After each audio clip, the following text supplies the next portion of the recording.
Hello everyone. Welcome to our Milestone 1 progress report for the capstone project that we're working on. We have not yet finished the proposal meeting, so this is just kind of beginning preliminary efforts that we're putting in for research and vetting of types of things that we want to do for our project. In a quick summary of the project, we are hoping to make a pipeline that is a series of machine learning algorithms that are focused on creating computer vision capabilities for unmanned aerial vehicles.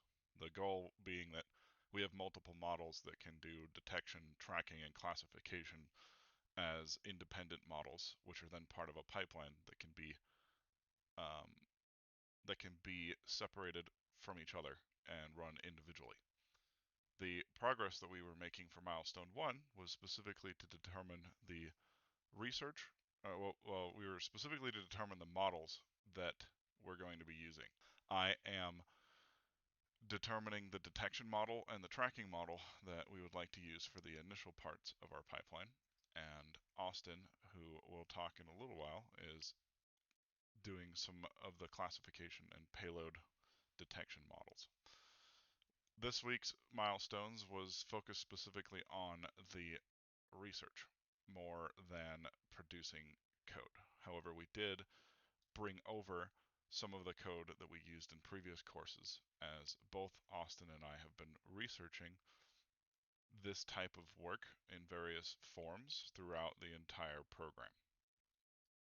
So this week we set up our GitHub, and we also looked into determining which models we would like to use. I picked for the detection model that I want to try to use a Gaussian neural network. These are neural networks that are pretty good at picking out tiny point sources. And when looking at far distant UAVs, they are usually little tiny point sources, especially in infrared. These little tiny blobs are hard to detect, and I'm hoping that we will be able to make good use of a neural network that looks for Gaussian blobs as its initial detection. As for the tracking, there are quite a few competition type papers that people have produced, such as this paper on detecting small moving objects in UAV videos. They use a convolutional neural network.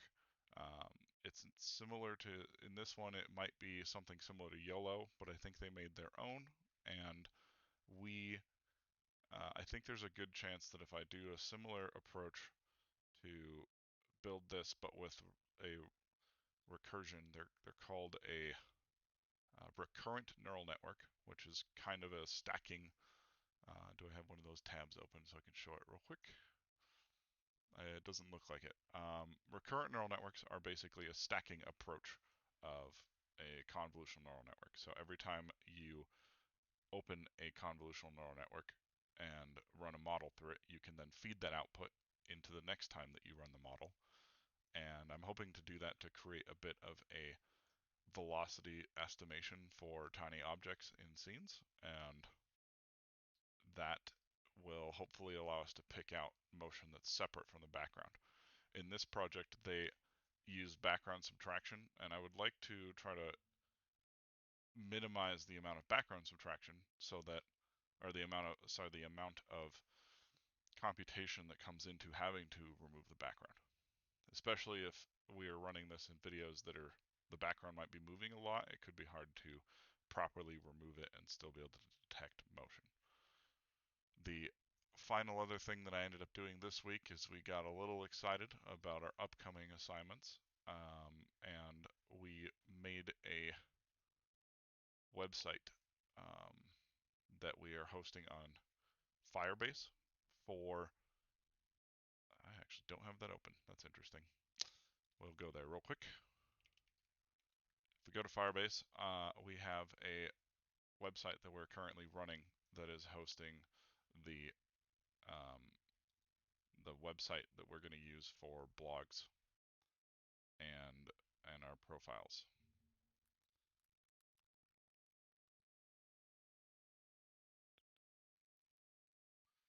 I think we can just take this link here and then we can do .web.app, and this will show the currently running website. It's pretty empty. We have a placeholder blog post in here that we're going to use as a template for feeding for providing the posts that we need to do in the future. And that is all that I have been doing for Milestone 1. I will now change the screen over to the screen share that I have in a Discord call with Austin. So I am focusing on the classification and payload assessment models for this project. So really what I wanted to talk about was, in addition to Franz's previous work, as he mentioned, I was tackling something similar and had been interested in building this type of detection and classification model. So this is an old project from the advanced artificial intelligence class, or just the artificial intelligence class, where after a detection was made, the goal was to add a additional model that would be able to output the class of drone that it was. And these types of models are used for various types of objects, including uh, birds versus drones, or just deciphering what an object is in an image.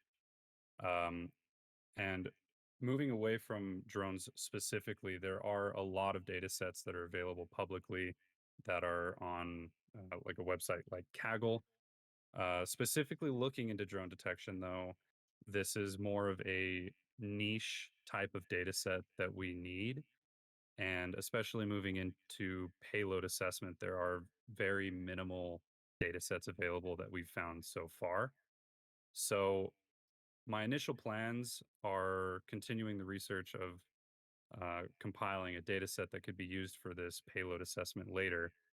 But to start with the classification model, I want to build a drone versus bird model that's capable of knowing whether an image is a bird or a drone.